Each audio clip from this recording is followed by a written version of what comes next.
கேர்ள்ஸோட most favourite thing. இது இல்லாமல் அவங்க வெளியே கிளம்பவே மாட்டாங்க. அப்படி ஒரு ப்ராடக்ட் தான் கொண்டு வந்திருக்கேன். ஏன்னா ஹேண்ட்பேக் கலெக்ஷன்ஸ் தான். என்னோடய ஃபர்ஸ்ட் மீஷோ ஹால். இது வந்து என்னோடய ரொம்ப ஃபேவரட்டான பிங்க் கலர் பேகு. இந்த மாதிரி லைட் ஷேடு யூஸ் பண்ணும்போது நம்ம லுக்கே ஒரு ரிச் லுக் கொடுக்கும். லுக் மட்டும்தான். இதோடைய விலை ரொம்ப கம்மி. இதை வந்து நம்ம ஸ்லிங் பேக்காகவும் இல்லைனா ஷார்ட் ஹேண்டாகவும் யூஸ் பண்ணிக்கலாம். ரெண்டுமே கொடுத்துருந்தாங்க. உள்ளே 2 பார்ட்டிஷன் இருக்க மாதிரி இருந்துச்சு. நல்ல குவாலிட்டியான ஜிப்பெல்லாம் அட்டாச் பண்ணி லைட் வெயிட்டில் இருந்துச்சு.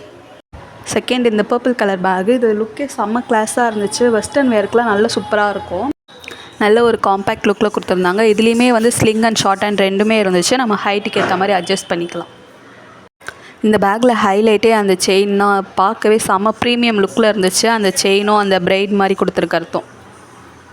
தேர்ட் இந்த ப்ரௌன் கலர் பேகு. நான் ஆர்டர் போட்டது வந்து ஒரு சிமெண்ட் கலரில் இருந்துச்சு. கிரே கலர் மாதிரி மென்ஷன் பண்ணியிருந்தாங்க. ஆனால் எனக்கு ரிசீவ் ஆனது வந்து இந்த ப்ரௌன் கலர் பேக் தான். இதுவுமே வந்து லுக் நல்லா தானே இருக்குது அப்படி சொல்லிட்டு வச்சுக்கிட்டேன். நான் ஆர்டர் போட்டதே வந்து இந்த ஹார்டின்காக தான். இந்த 2 ஜோடியாக ஹார்டின் தொங்குறது நல்லா இருந்துச்சு அப்படி சொல்லிட்டு தான் நான் ஆர்டர் போட்டேன். எதுவாக இருந்தால் இந்த டிசைனை மாற்றலை, கலர் மட்டும் தானே மாறி இருக்குது அப்படின்னு சொல்லிட்டு நான் வச்சுக்கிட்டேன். லஞ்ச் பாக்ஸ்லாம் கட்டிகிட்டு போகும்போது யூஸ் ஆகும் அப்படின்னு சொல்லிட்டு. ஃபோர்த் இந்த எம்ப்ராய்டரி போட்ட குட்டி பேகு. இது என்னை விட என் பாப்பாவுக்கு தான் ரொம்ப பிடிச்சிருக்கான். கேட்டுகிட்டே இருந்தா. இதில் இருக்க கலர் காம்பினேஷன் ரொம்ப சூப்பராக இருந்துச்சு. இது ஃபுல்லாகவே வந்து எம்ப்ராய்டரி தான். இதில் வந்து உள்ளே ஒரு குட்டி ஜிப்பும் கொடுத்துருந்தாங்க. வெளியே ஒரு பெரிய ஜிப்பு, உள்ளே ஒரு குட்டி ஜிப்பு. இந்த பேக்கோட லிங்க்ஸ்லாம் வேணும்னா ஃபாலோ பண்ணிவிட்டு கமெண்ட் பண்ணுங்கள். டேரெக்டாக உங்கள் டிஎம்கே வந்துடும். யூடியூப்பில் பார்க்குறவங்க டிஸ்கிரிப்ஷன்லேருந்தே எடுத்துக்கலாம். பாய்.